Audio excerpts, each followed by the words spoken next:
Welcome back my YouTube channel. So અમે લોકો હોટલમાંથી નીકળી ગયા છો અને આજે અમારો બીજો દિવસ છે. તો અમે પહેલાં જઈશું હવે માઉન્ટ આબુ રબડી પીરે, પછી અંબાજી જઈશું. રસ્તામાં જોવાલાયક એવા સ્થળ આવશે તો બી અમે ફરીશું. તો હું તમને આગળ બ્લોગમાં બતાવીશ. અમારી જોડે સવારમાં બહુ મોટો સ્કેમ થઈ ગયો, કારણ કે અમારા દીદી ગાડી ચલાવતા હતા અને ગાડી બંધ થઈ ગઈ રોડ ઉપર, હાઈવે પર. તો પોલીસ વાળા જોઈ ગયા, તે ગાડી આગળ કરી હતી. એના પહેલા અમે લોકો ભગાઈ નાખી ગાડી ફટાફટ. તો અમને તો એવું લાગતું હતું કે હવે તો ગયા જ. અમારા પોલીસ વાળામાં પાછળ આવ્યા, પછી અમે લોકો રિટર્ન લીધું.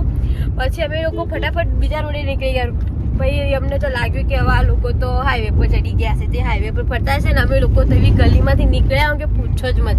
હા જુઓ ગાઈસ, આ રોડ જુઓ ખાલી, રોડ એટલો ખરાબ. હવે પાછળ આવી જાય, પાછળ આવે એનો ડર લાગે. એ ટાઈમ વિડીયો બી બનાવ્યો નહીં, નકર બહુ જ મજા આવતી તમને. આવશે પોલીસ વાળા તો શું કરવાનું લાગે માફિયા.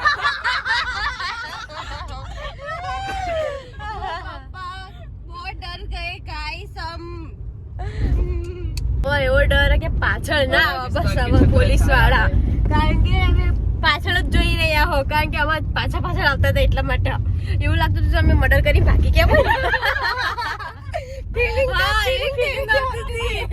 જબરજસ્ત કેમ થઈ ગયો તો સવારમાં પહેલી વાર આવું સ્કેમ થયો. ગાઈસ અમે તમને ના બતાવી શક્યા, તમને બતાવી શક્યા હોય તમે હસી ના છે, પેટ દુખી જાય. પોલીસ વાળો કહેતો છે પહેલી પોણી ગઈ મારા હાથમાં. પોલીસ વાળો પહેલી પોણી જતી રહી. અમે લોકો એવા ભાગ્યા હોય પૂછો જ મત. ગાઈસ હવે અમે લોકો ચા નાસ્તો કરવા બેઠા છો. પોલીસ પાસે પડી હતી, બહુ ડરી ગયા હતા. તે બહુ 100 કિલોમીટર આગળ આવી ગયા છો અમે લોકો. તો હવે અમે ચા પીવા બેઠા છો. કેન્સરમાં ચા જ પીધી નથી અમે લોકો.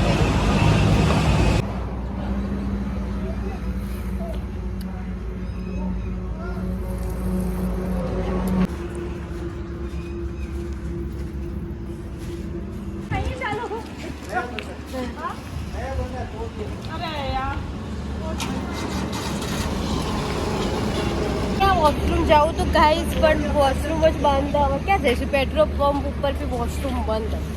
શું કરવાનું? આગે વાળે પેટ્રોલ પંપ पे જાય છે. અમારા કાકાએ કીધું તો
છેક ત્યાંથી આબુ રોડની રબડી ખાવા માટે અહીંયા આવ્યો. આબુ રોડમાં ખાલી રબડી ખાવા માટે ખાલી. અને અમારા દીદી રબડી પેક કરે.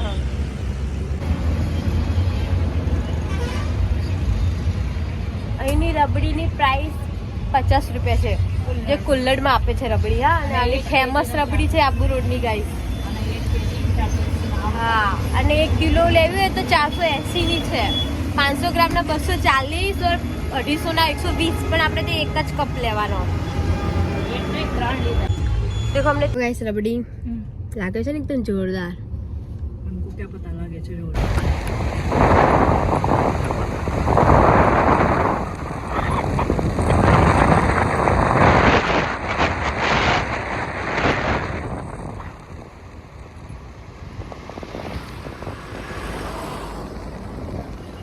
અમે લોકો આ હતા અહીંયા તો અમે વચ્ચે એક ઝરણું દેખાયું હો તો અમે લોકો જઈએ ત્યાં નીચે ઝરણું જોવા માટે વિચાર્યું હવે જો સારું હશે તો અમે લોકો નાવા બી જઈશું મિની મિની ઝરણું હો જુઓ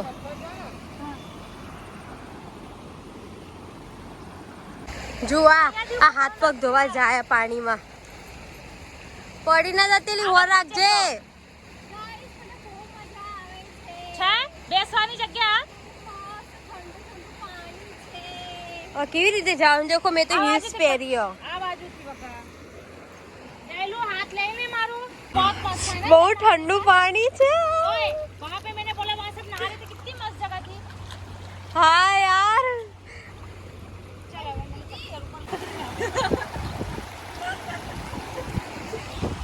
चल हां जय पे यार काय निकलो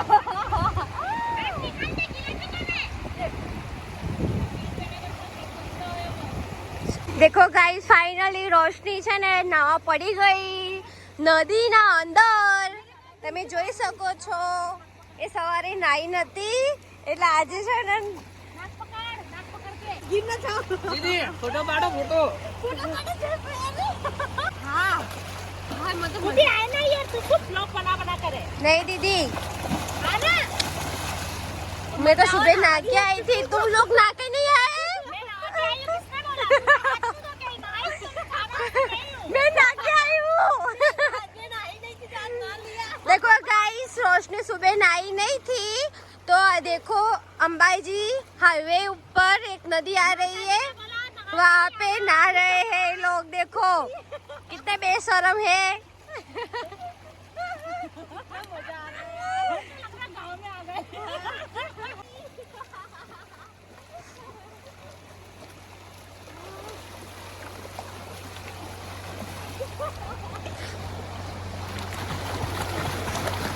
हमारी बड़ी पतली जल परी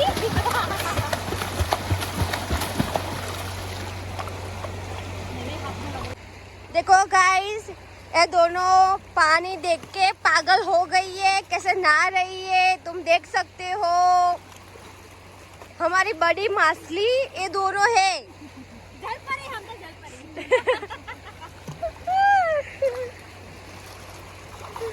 पहाड़ों के बीच में नहाने का देखो गाइस आजू बाजू पूरे पहाड़ी पहाड़े पहाड़ों के बीच में नदी है बहुत मजा आ रही है हमें कोई नहीं है हमारे पास हम तीनों ही गर्ल्स आई है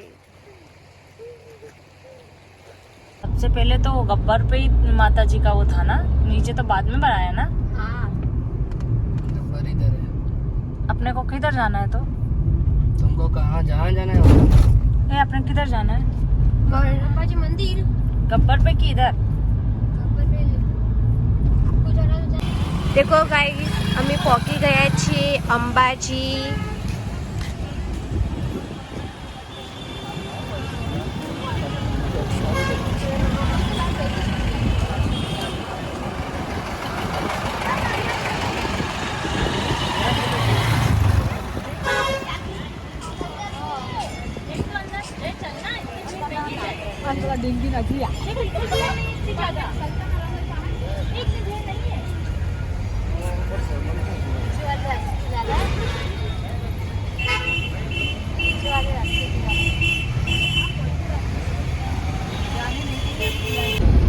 ગાઈસ હવે અમે લોકો મસ્ત અંબાજી માના દર્શન કરીને નીકળી ગયા છો બહુ શોપિંગ બી કરી હવે ઘરે જઈને હવે અમે ગરબા રમવા જઈશું કારણ કે 3 દિવસ અમે લોકો ગરબા રમ્યા નથી તો અમે લોકો ગરબા રમીશું ઘરે જઈને મસ્ત તૈયાર થઈને પછી હવે આપણે નેક્સ્ટ બ્લોગમાં મળીશું ત્યાં સુધી બધાને બાય બાય જય શ્રી કૃષ્ણ મળીએ બીજા બ્લોગમાં